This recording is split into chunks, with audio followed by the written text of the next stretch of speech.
do not be so entitled to think by you feeling like you deserve, you're going to be given. People have perfect pictures in their minds.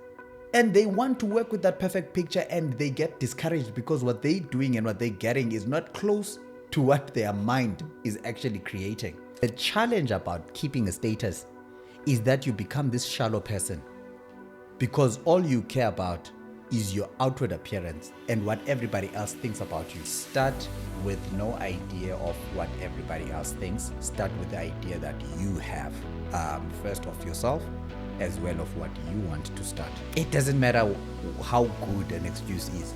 Like, it's an excuse.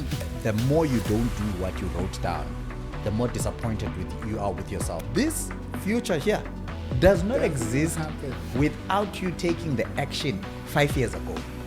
Whatever you are right now is.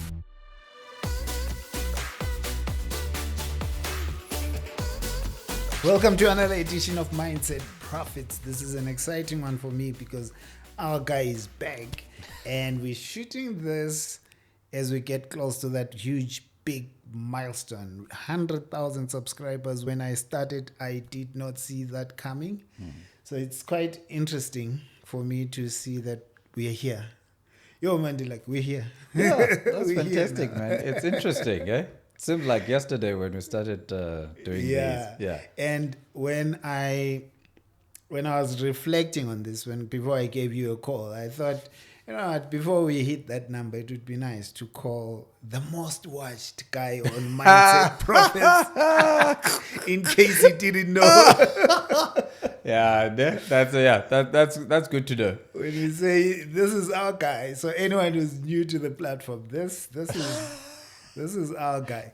So what we're going to talk about is something that's a bit personal and close to my heart. I feel, as much as many people have said the content has helped them, the content is finding them at a good place, there are many people, I feel, who are not implementing but in consuming the content. They've become addicted to finance content, educational content, good content, and are not realizing that that is also procrastination, just in good disguise. You are procrastinating on implementing. What would make this more meaningful for us, and I'm sure Mandilakhe will agree as well, is for us to hear testimonies, stories of what you changed in your life after an episode, after reading a book. That is more meaningful to us. And I say that nervously because technically I'm saying watch less, which is a dangerous thing to say for a content creator. But it really is for you, because what I want is that because we are in this journey together, you are growing, you are implementing. So what we'll look at is some of the reasons why we feel implementation is coming difficult for some people. But otherwise, our guy, welcome back for the 100th time. Yeah, thank you. Much appreciate. And by the way, on what you are saying on the people watching, I don't want to repeat your words, but I was earlier in the year, I was in an international conference here in Sandton. I think I told you about it. Transfer Pricing Minds. So these guys are from the UK, and they asked me to be one of the panelists and all of that. Yeah. One of the guys I met there was from Kenya. So he came in just for that, and then so we exchanged numbers. Then he left. So I think a few weeks or months later, he was like, I saw you. It's like, you saw me. Where? Because didn't you go back to Kenya? He's like, yeah, I saw you on the podcast on Mindset Profit. I'm like, oh, okay, cool, yeah. So like, I didn't know you were a podcast. I'm like, yeah, well, one of those things. That's what I do on the side. It's a cool thing, man. It's cool to see that we've grown across the continent and people appreciate the work that we're doing. Definitely. But on your side, if I say implementation is coming hard for some people, what comes top of mind is the top reason for why people are struggling to implement. So I think people have this thing of, you have a perfectionist mentality, first of all. And I think we generally as people, we dream big, right? Mm-hmm. Normally our big dreams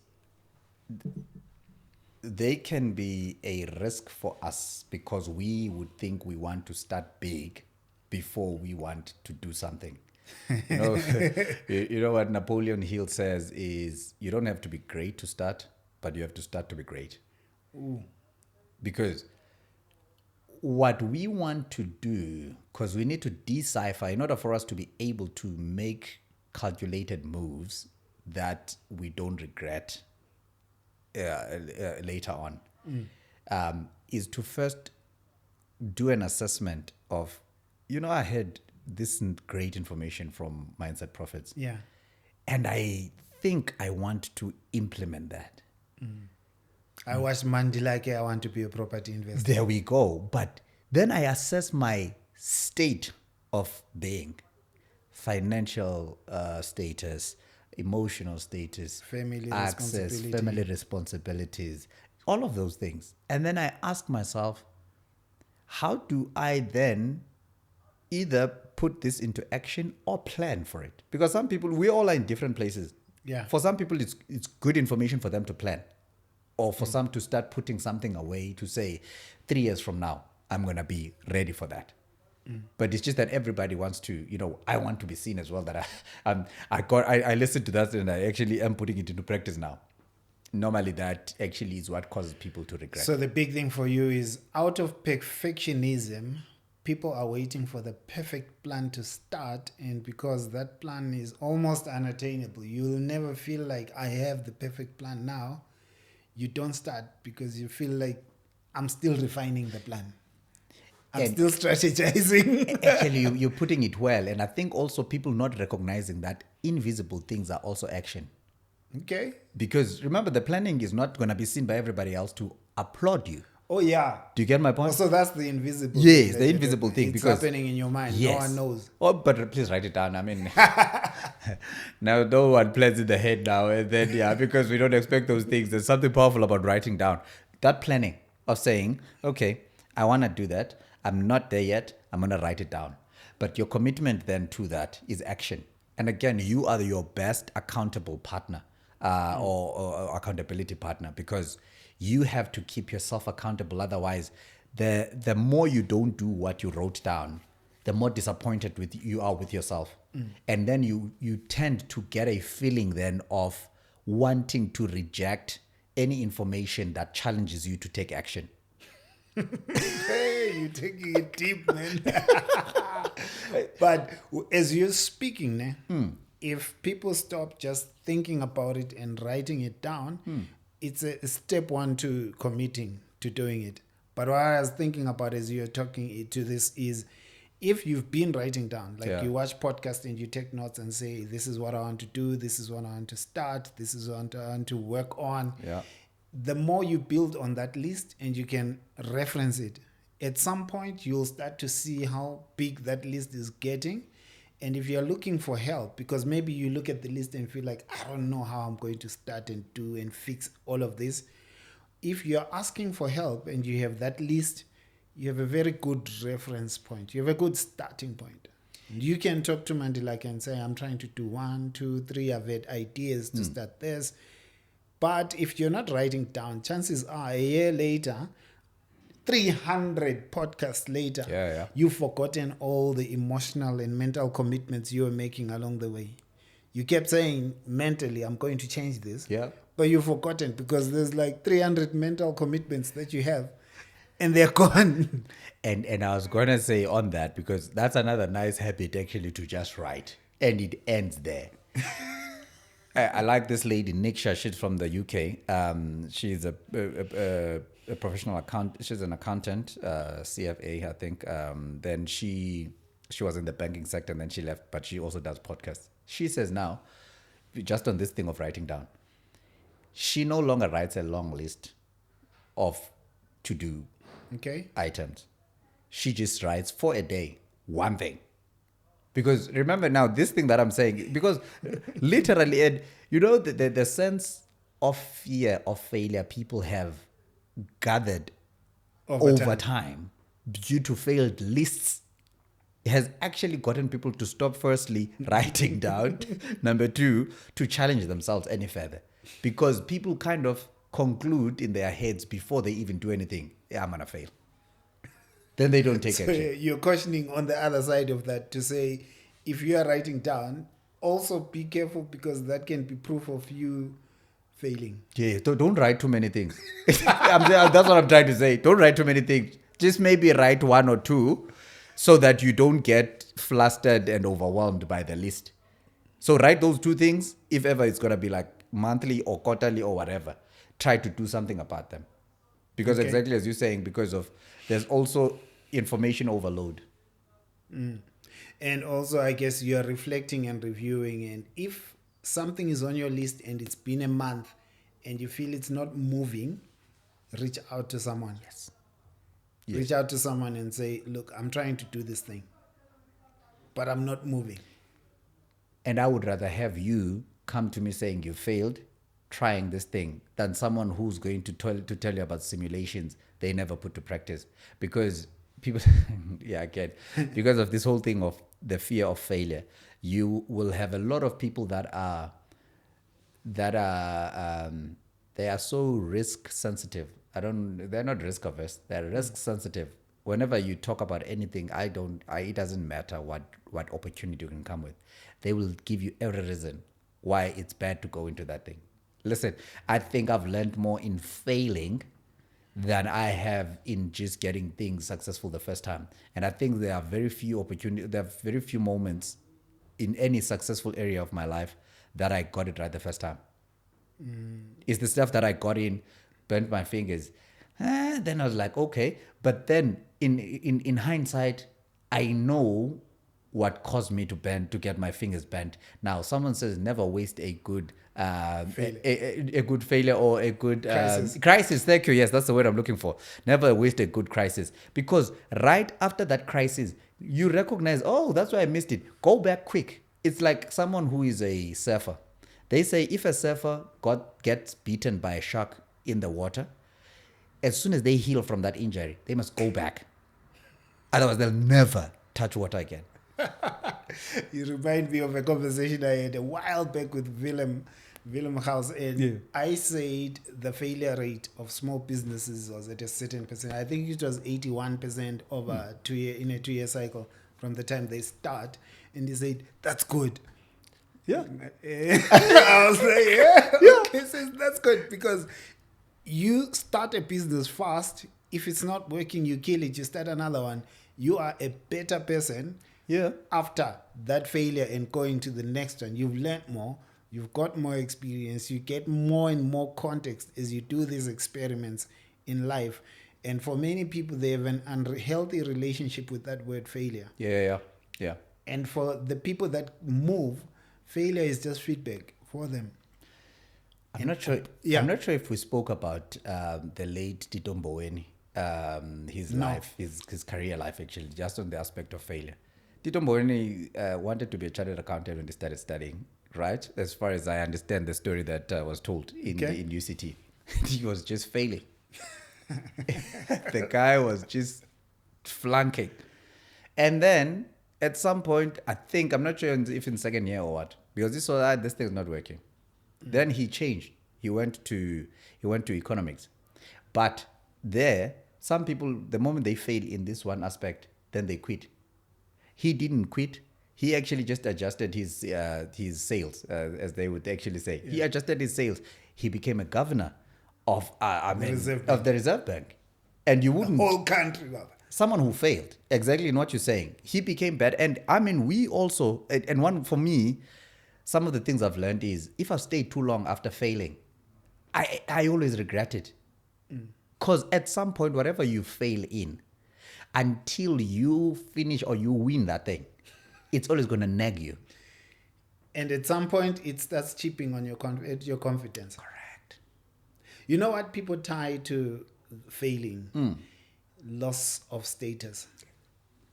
And you feel like if I'm in my job, it's uncomfortable and I'm struggling. But if I try business, or if I try to find another job and people know that I'm trying to improve my life, if I fail, I lose credibility with the people around me. And for me to keep that status, let me not try. Let me enjoy the podcast. Can you see that? Because and the challenge about keeping a status is that you become this shallow person because all you care about is your outward appearance and what everybody else thinks about you. Actually, this is quite a powerful moment here because one of the things I've seen, I think as I'm growing, the more I'm growing, the more I embrace failure now because it makes me go deeper.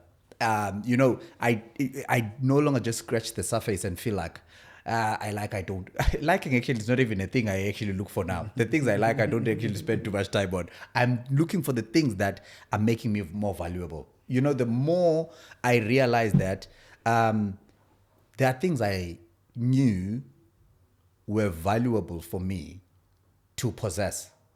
It's just that the price that was attached to them, maybe I was not willing to pay it at that time. But now, I'm like, I go into stuff and I'm like, listen, we are going to be here If for it a needs while. this level of discipline, Exactly. I'll pay the price. So let everybody think whatever they thinking, because again, everybody's going to have a view of you. And their view is going to change the moment you change your offering. Because if I failed, now, let's just say, and I mean, the accounting space, I think, is one of the spaces where failure is a real thing. People go through mental issues because that thing is brutal. Eh? But the one thing you learn there is if you don't allow those failed attempts to define you, you become a better individual. And actually, by the time people get to understand and they pass, then they realize, I actually like this thing. Then some become academics. They become lecturers because of all of a sudden you then want to make it almost bearable for those who are still new in the space. Because those who are coming after you are going to face the very same things you faced. To such an extent, you'll find that, by the way, a lot of people become believers once they've done. There's a lady I had on radio yesterday. She said entrepreneurship is a calling, and we say why? He says no, it will bring you close to God. I say, what about all of the ones that are succeeding in living the faith? He says no, one day they'll come back.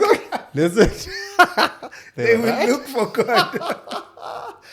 No, if you lack the reason to pray, that thing, you see the most arrogant and pompous of people. You hear them few years later of being in that thing, they will tell you, I heard God say, you like, really? You're good with God now. It does. So there's a different kind of failure that I'm thinking of. There's the failure we're talking about where you feel you failed, people know, you lose status. But there's this kind, I don't know how to define it, but where I'm afraid that if I go on this path, even though I want to do it now, what if I invest 3 years of my life, achieve the result or the goal, and then start to feel, is this it? Kind of, I've wasted 3 years of my life in this direction, but actually I should have gone in that direction. The question there. Do you get what I mean? I get what you mean. The question there, I would pose it maybe in two ways.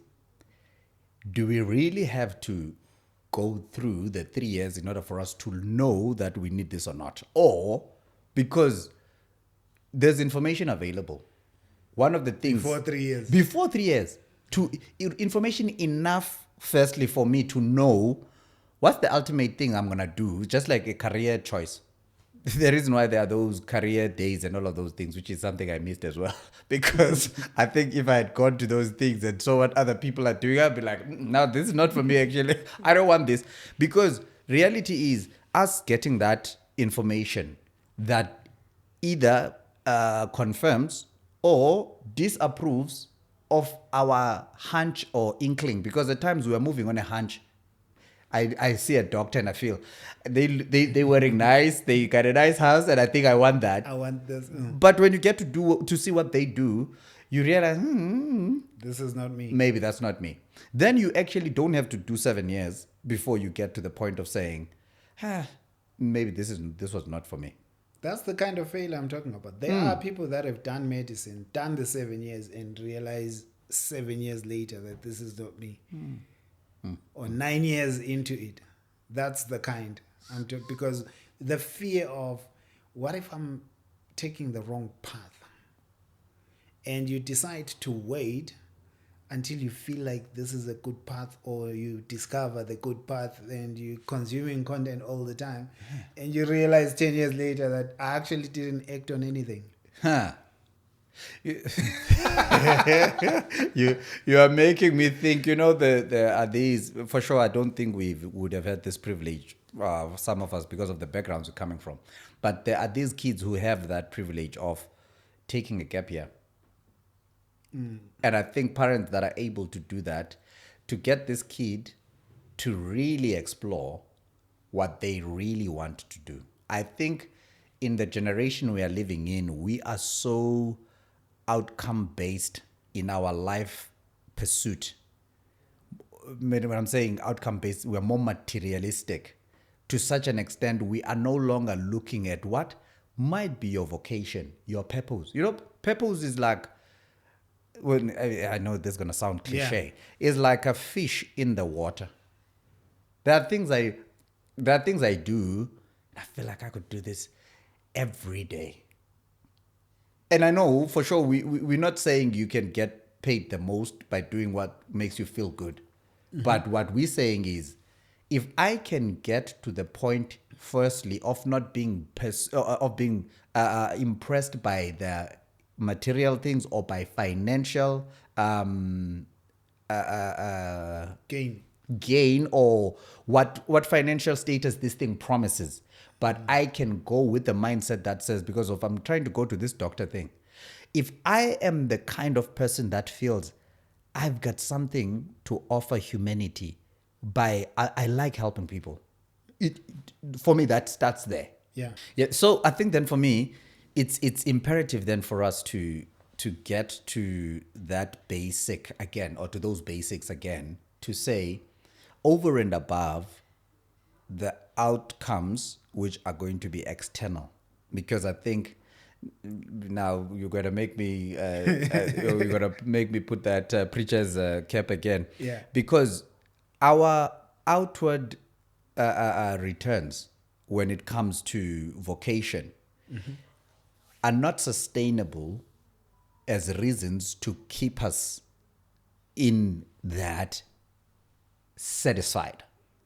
Okay. It's just like if a salary is which is what we weren't accounting for that, because we were told you gotta be this is the highest paid job or whatever profession, and some people don't even get there, And now what do? It's mostly if you hate accounting, because some people did it dreading.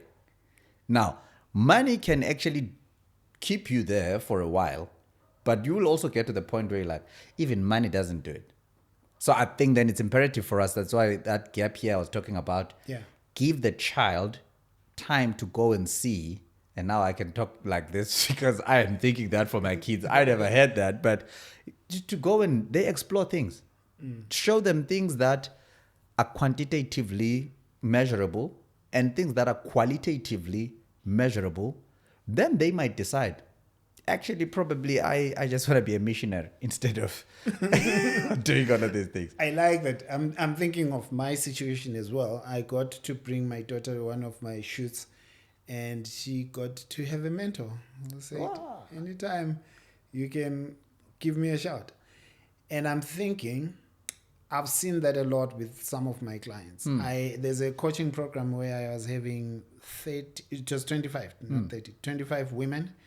And it's the first time I introduced this. One of the challenges I had was, I need you to find someone that you're going to mentor, preferably your child. So you learn stuff, go teach them the same stuff that you're being taught. I want to see what they do at the end of the year. 3 of their kids started businesses after that program. Look at that. And it's the kind of exposure that I love to see. And I have seen that in a lot of the other demographics where they expose their kids to their businesses. And if they have friends, they expose the kids to the friends' businesses. They are learning as they learn practically and then take that to school. You have context around accounting and inventory management when you've done it. Yeah. You're better than Ntando, who's never seen this thing. this word is just a word, an English word that is still has to conceptualize. But if you've done cash outs and stock counts and all of these things, it makes so much sense in a book. You know what you're touching on is because you are touching on what other I don't want races do. Is race is the right word? Okay, but anyway, I say demographics. yeah, and what other demographics actually do? You know, because one of the things that we probably don't have much exposure in, it's mostly in the African context, is having families that have generational businesses that have moved, through generations. Kids grow up knowing this is our family business. Japanese do that. I'm trying to think now. There's a book I have. It's never too late to be great. Something to that effect. Okay. The guy Toyota, the one who actually did Toyota. Yeah. His father, they're Toyota. That's their surname. Toyota then became a commercial name that they got for the business that they got. But his father was a machine maker in his generation, but he didn't do great. And he saw that I can hand this over to my son. I'll take him to university, because in their family, they didn't actually go to university to do. Okay. You would grow up and be part of the business. Then they will groom you there, just to the point you're making. This boy then went to university. Then his father told him, do what actually you think will actually be great. And because that chap was given that exposure, then he could build a generational thing. But where I'm getting to, the Japanese spend generations in something. That's why you will hear that they actually, they believe in this thing of repetition.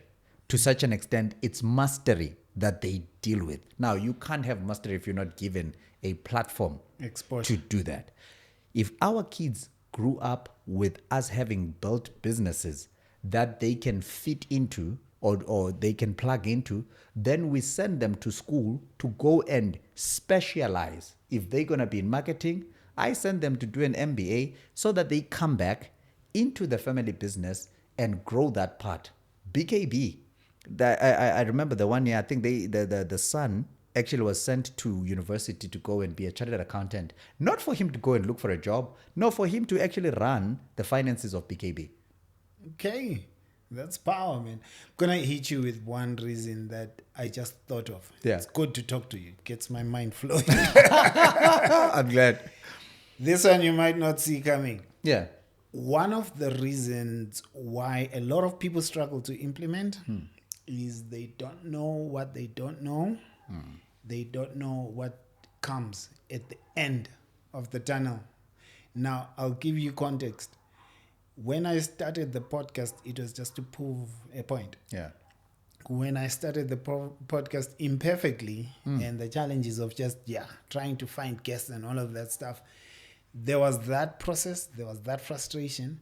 What I didn't know was after like 50K subscribers and stuff, obviously there's the money from the YouTube, the connections that I started to build, the work that started to come outside of the podcast because of the podcast. Yeah. Some of the credibility you are getting in certain spaces and rooms you never thought you could be in because of the podcast.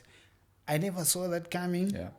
But if you had told me 5 years before I started the podcast, then this is the future. Start a podcast. Hey, I started 5 years earlier. Yeah. I didn't know what I didn't know about what it is going to do for me. Sure. And this is to someone sitting there who is not implementing. They're afraid to start the business, to apply for that job, to do the side hustle. You do not know what's on the other side of that tunnel. And I'm glad you're actually hitting me with that, which I didn't expect. I told you won't see this coming. Which is good. I'm thinking of the saying that says a journey of 1,000 miles start with the first step. And do you know that this future does not exist without you having taken Step the decision you took many years back when you're saying you started imperfectly? I don't have this conversation with you. That's where I'm getting. Because the problem is, that's exactly what we're saying when we're saying people don't start because of, they've already created this thing. And it's as if, I don't have a problem with people that believe in predestination. I have a problem when predestination stops people from taking action because it doesn't look perfect enough for where they think they are predestined for. Oh, you're saying someone who says if it's meant to be, it's going to be. Yes. Because there are people who have that's what I'm saying. People have perfect pictures in their minds. And they want to work with that perfect picture and they get discouraged because what they're doing and what they're getting is not close to what their mind is actually creating. That's why someone needs to get out of their head and start living exactly what you did. This future here does not Doesn't exist happen. without you taking the action 5 years ago. Well, it's 2.5 now. Oh, yeah, exactly. There was 2 years of procrastination. Do you know what? I had equipment for 2 years. I had the idea to start the podcast for that's like not 2 too years until someone said it's Shadrach actually. Yeah. It's like, you know, the problem with you, coach, your resources are here, your money is here. Exactly. Exactly. That hit hard Yeah. because it said you have all this network of entrepreneurs to interview. You have the equipment. You've been on radio for 2 years. What's wrong with you? Yeah. And because I'm sure you were waiting for someone to come and knight you and say, I yeah, don't even know at this point what I was waiting for. yeah. It's what fear does, actually, because one of the biggest dream killers is fear. Because it's indirectly, the failure is louder than the possibility of making it. The fear of failure. Yeah. Ooh, yeah, I get you. I'm actually trying to reflect that to that period of my life and think, what was I afraid of? I think I was afraid of turning on the camera and speaking to this black thing. Because what it feels like is like the weight of 1 million people on the other side. Exactly. Yeah. And then on the other side, it feels like you do all this work, no one feels this thing. And the weight of that, I think, it can be paralyzing. Yeah. For me, it's weird because I was that scared in not having done a single episode. 2 years in that shell. But I also understand there are people who are that scared because they did maybe 5 and 10 and the results didn't come.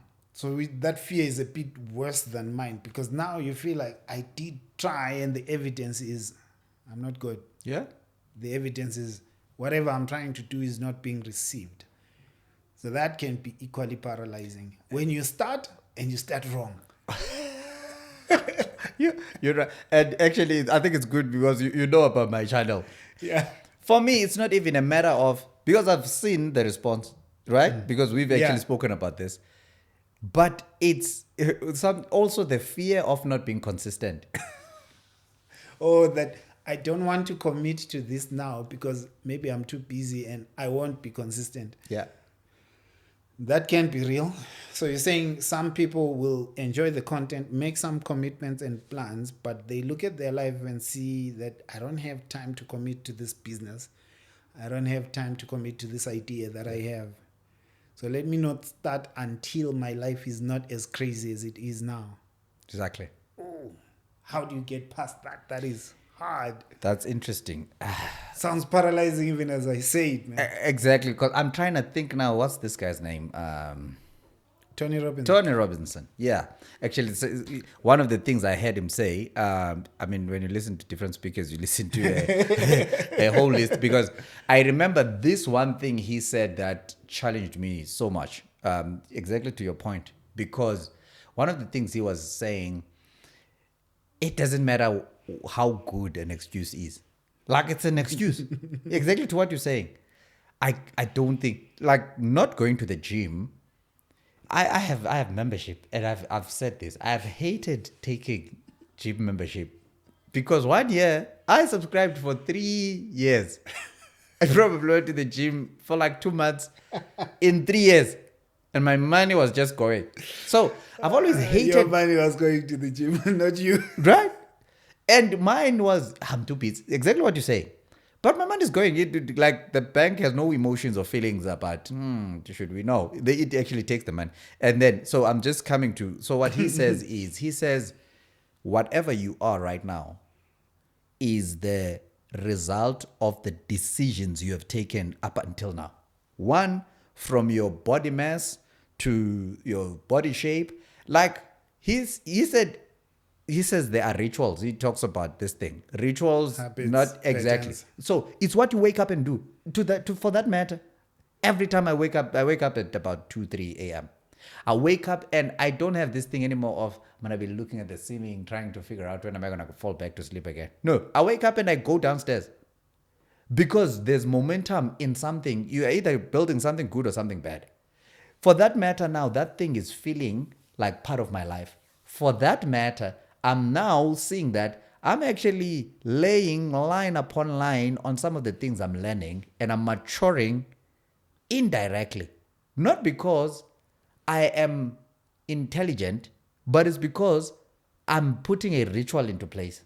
Whether you're a believer or a businessman or whatever, if you wake up and you pray, let's just make that example, or you sleep and you've got your Bible somewhere, you wake up and you go and you read, it doesn't matter if ever it makes sense at the time you're doing it.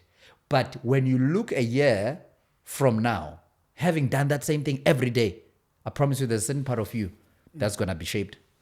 Let's touch on one more. I know I have your pastor hat is still here. Yeah, yeah. Someone who's struggling to implement, because as much as they've written the plans down, they have a low self-esteem. And they don't believe they're the kind of person that can pull it off. Yeah. The plan is perfect. On paper, I can see it. Even my friend says this will work, but they fail to move because they don't believe in themselves. Awesome. That person lacks confidence. Yeah. That because of as much as I could actually be seemingly trivializing it, it's confidence that we're lacking. Because when you're actually having self-esteem issues, and there's no external factor that you actually need in order for you to get that, because that's another thing that actually always trips us up. We're thinking we need approval, or we need acknowledgement, or we need recognition, or we need affirmation, whatever from outside. It's not true.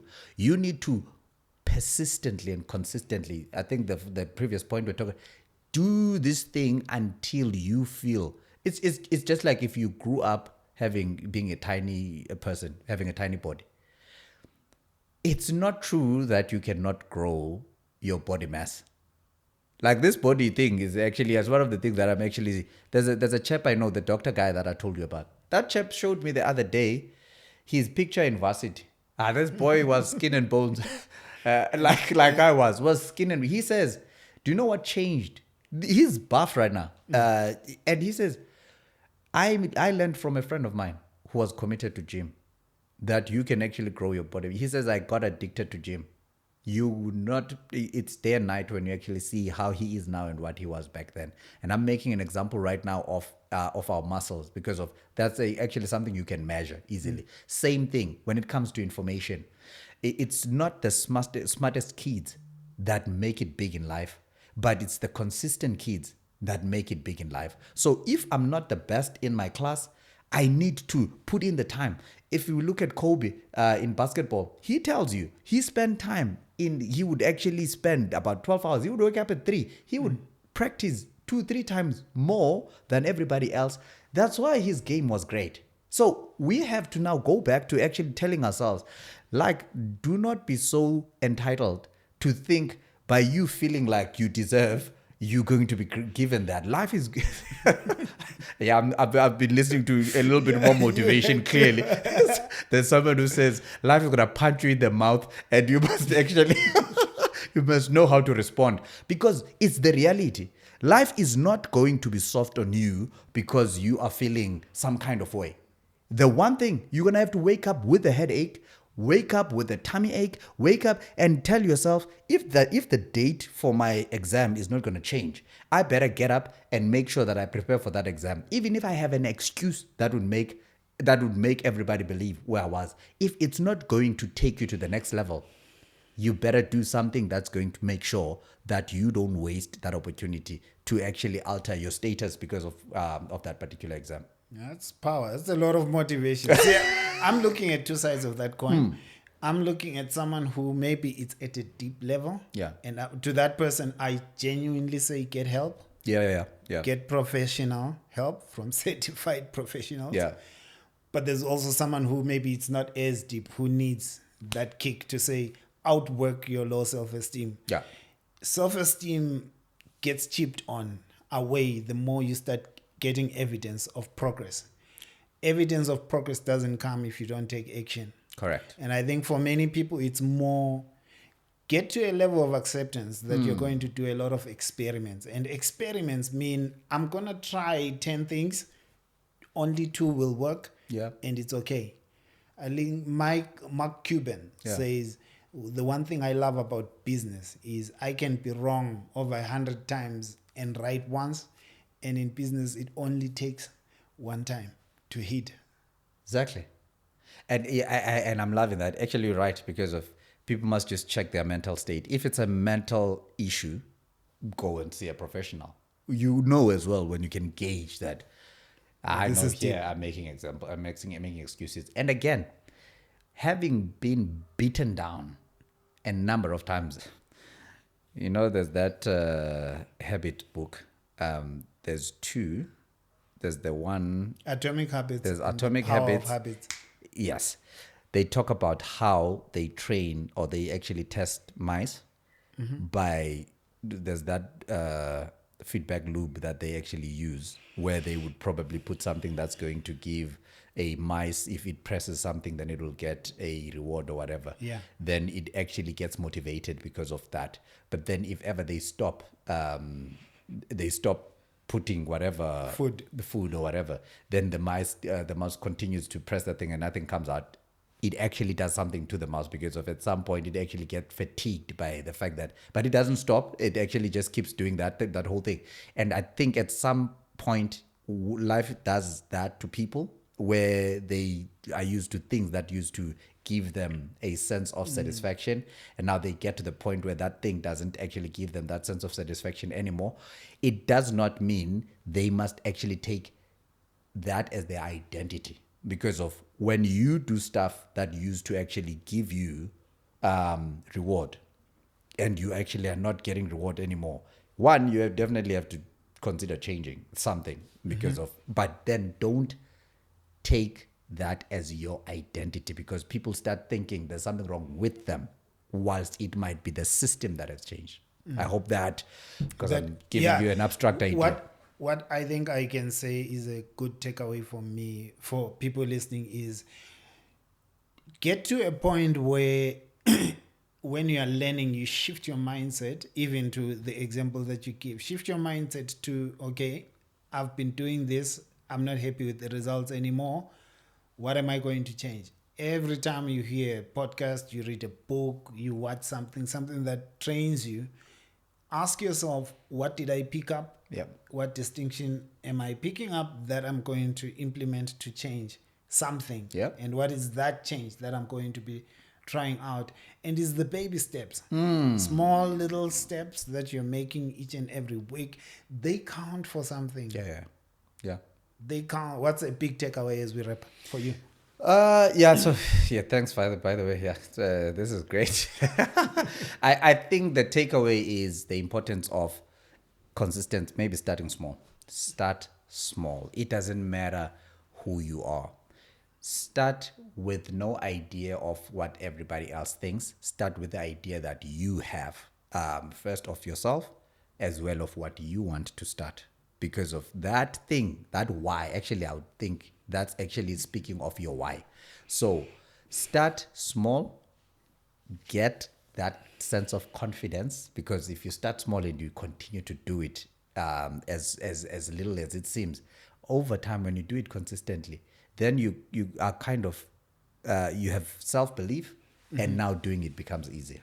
Then the attainment becomes the cherry on top. Power, man. What can people look forward to? Maybe let me measure. Yeah, man. Put it on. Let's go. Yeah, 100,000 is here. Yeah, this will be a celebration. Let's look cool right there. What's coming up for you next? Listen, so for me, I think I've been a little bit hibernating. You know that I've been taking a little bit of studies and all of that. Yeah. I think there's more information coming. I'm learning continuously, as we know. And I think there will be even deeper sharing in terms of financial related matters. We know that I'm about financial education. So your financial literacy is still very crucial and very key. I think we're looking at a time where the old way of doing things needs a little bit of tweaking in order for us to fare well during this time. We know of businesses, some of the things we know of businesses that used to invest in big assets in order for them to kind of get a guarantee of great revenue generation. At this particular point in time, it's great to travel light. That's what they call it, travel light. Yeah. So if you actually can come up with businesses that have less fixed stuff you have to put money into, but that actually generates money, your business is bound to actually do great. So and you'll be teaching people how to do these things. Exactly. So that's what we actually want to go into. What are the things that we need to look at that can actually help us pivot at this particular point?